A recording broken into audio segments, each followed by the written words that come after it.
From office to taxi driver?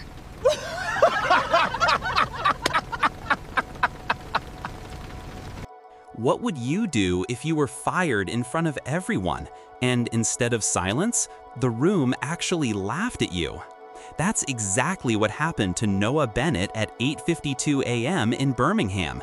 His boss didn't raise his voice. He didn't need to. He just said, "We don't need you here anymore," like it was nothing important. And just like that, Noah's job was gone. But what hurt most wasn't the firing itself, it was the way people reacted. Some looked away like they didn't want to be involved. A few smirked. A couple even laughed quietly, like they had been waiting for it. Noah didn't argue. He didn't defend himself. He didn't even ask why. He just nodded, picked up his small box of belongings, and walked out. The moment he stepped outside, everything felt different. Not dramatic, just heavy. Because losing a job is never just about the job. It's everything that comes after it. At first, he told himself it would pass, that something else would come up. But days turned into weeks, and nothing came. No calls, no replies, no second chances. Even people he once worked closely with suddenly became busy. Rent didn't care, bills didn't pause, food didn't wait, and slowly, his world got smaller. By the second week, he was counting money more than time. Nights were the worst. That's when everything got loud in his head. Questions he couldn't answer, moments he kept replaying. Where did I go wrong? Was I really that easy to replace? But the hardest part wasn't even that. It was how fast the world moved on without him. Then one evening, while sitting outside a small shop trying to figure out what to do next, an old friend showed up. His name was Daniel.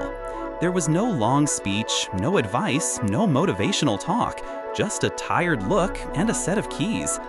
Daniel pointed to an old car parked nearby. It was barely holding together. The paint was faded, the engine sounded rough just starting it. And he said, "It's not perfect, but it still runs. You can use it for now." Noah didn't respond immediately. He just looked at it in silence. Because in that moment, it didn't feel like help. It felt like another reminder of how far he had fallen. But he didn't have a choice, so he took it. The first time he drove it, it didn't feel like freedom. It felt like survival. He became a taxi driver. Early mornings, late nights, empty roads, unknown passengers. Some were kind, most were indifferent. And then came the comments. "Used to work in an office, now driving this? Life really changed fast, huh?" He heard it more than once, sometimes from passengers, sometimes from people who thought he couldn't hear. And every time, he stayed quiet. Not because it didn't hurt, but because explaining your life to people who already decided who you are never changes anything. So he focused on something else: driving, saving, surviving. Weeks slowly turned into months. The same broken car started changing little by little. Repairs here, small improvements there. Nothing impressive, but enough to keep going. And something else began to shift too. Noah stopped just surviving. He started thinking ahead.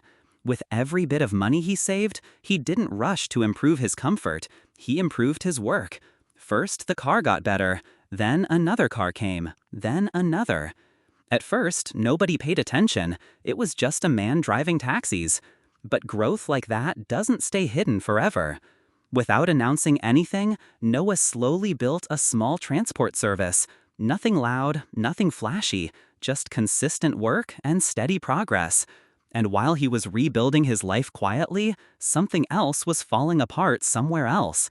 Not from outside consultants, not from new hires, from someone who actually understood how things worked.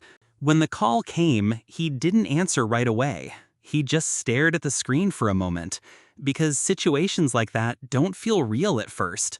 But he went. Walking back into that office months later felt strange. Everything looked the same, but the atmosphere was completely different. No laughter this time, no side comments, no smirks, just silence. His former boss tried to act normal at first, like nothing had happened, but it didn't work. Everyone in the room knew why Noah was there.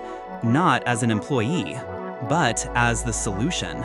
Noah didn't raise his voice. He didn't remind anyone of the past. He just looked around and said calmly, "Let's fix what went wrong."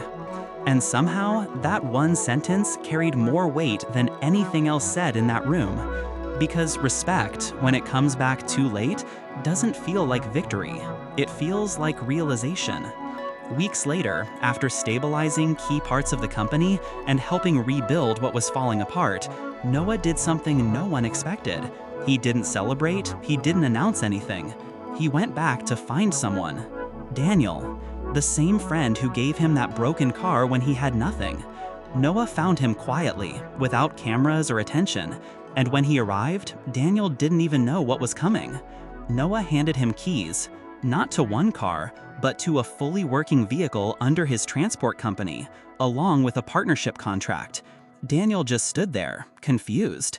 He never asked for anything back. He didn't expect anything either. And Noah said simply, "You helped me when I had nothing.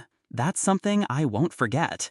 Because sometimes the people who stand with you when you're losing everything matter more than the ones who show up when you've already won. And that's something Noah understood very clearly.